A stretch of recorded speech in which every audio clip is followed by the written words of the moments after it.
مساكم الله بالخير، تحياتي لكم جميعا في حلقة جديدة من خلطات أبو عاكف السرية. طبعا اليوم بنسوي طبق يحبه الكبار والصغار وبالذات الشباب، يدوخوا عليه الشباب. تعالوا نشوف مقاديره ونعرف شلون نسويه بسهولة ويسر. تعالوا. مقادير برجر الدجاج بخلطة أبو عاكف السرية كالتالي: مفروم دجاج 400 جرام، طماطة واحدة برشناها، وكزبرة قطعناها صغير، فليفلة قطعناها صغير، وبصل.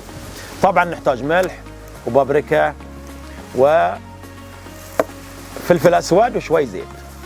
طبعا ونحتاج الحق، لان احنا بنسوي برجر لازم خبز البرجر وجبن شرايح.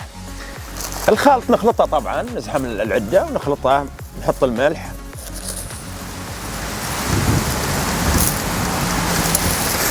بابريكا شوي، فلفل اسود شوي، طبعا المقدار اللي تحبه انت.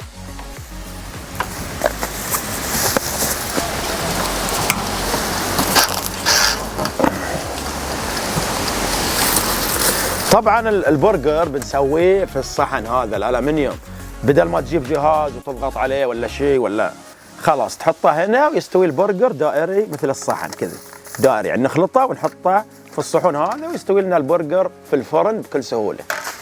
نخلط اول، اخلط نخلطها مع بعض، نخلي الطماط كذا يتغلغل داخل كذا. ها، لا تنسوا الخلط، اهم شيء الخلط، خلطوه زين ما زين حق البرجر ياخذ النكهه والطعم. ما ذكرك الخلطه بشيء؟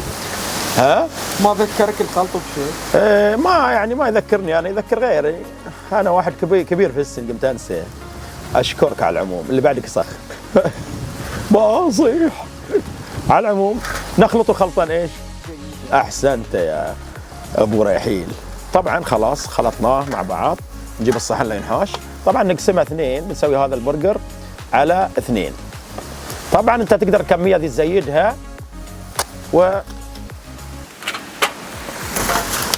هذه الكميه حق اثنين احنا بنسويها، يعني برجر ثنتين كبار. طبعا هذه يصير برجر عريضه المنكبين مثل ما يقول. هذه خلاص تسويها كذا كأنك مسوي كفته يعني، بس لان هذا الصحن يعطيك الشكل الدائري حق ياخذ البرجر. شوفها. طبعا نحط شوي زيت عليه، هنا بنحط زيت شوي تحت، وهذا لأنه خلطنا بنحطه فوقه، بنخلطه وياه.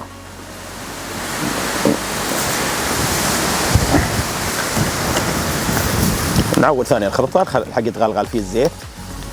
اي كذا. ها خلاص، الحين نعوده ثانية.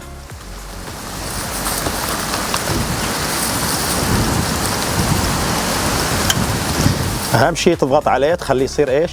دائري، تخليه يصير ايش؟ دائري زي البرجر كذا. طبعا يلا ثاني بعد.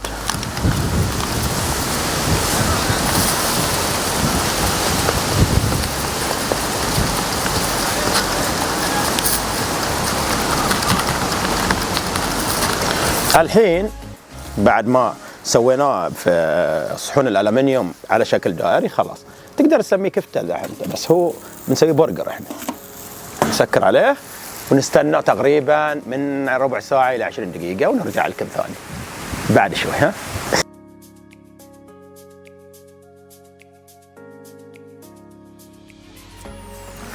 طبعا حبايبي بعد مرور 10 دقائق نفك على البرجر في الخبازه ونشوف وضعه. شفتوا البرجر؟ ها، استوى البرجر خلاص. الحين خلنا نعطي فره وناخذ كذا البرجر. اشوفوا كبرويش، ها كانها ذبيحه. خلها تنزل كذا. شفتوا كبرويش؟ صلوا على محمد وآل محمد، صلوا. شفتوا شلون هذه البرجره؟ ها، شفتوا شلون مغطيه شلون؟ هذه واحده حين، شوفوها. اللهم صل على محمد وآل محمد، كانها برنيطه. يا سلام عليك، لا تقولون ضليتكم، ترى قلنا اللهم صل على محمد وآل محمد. يا سلام عليك.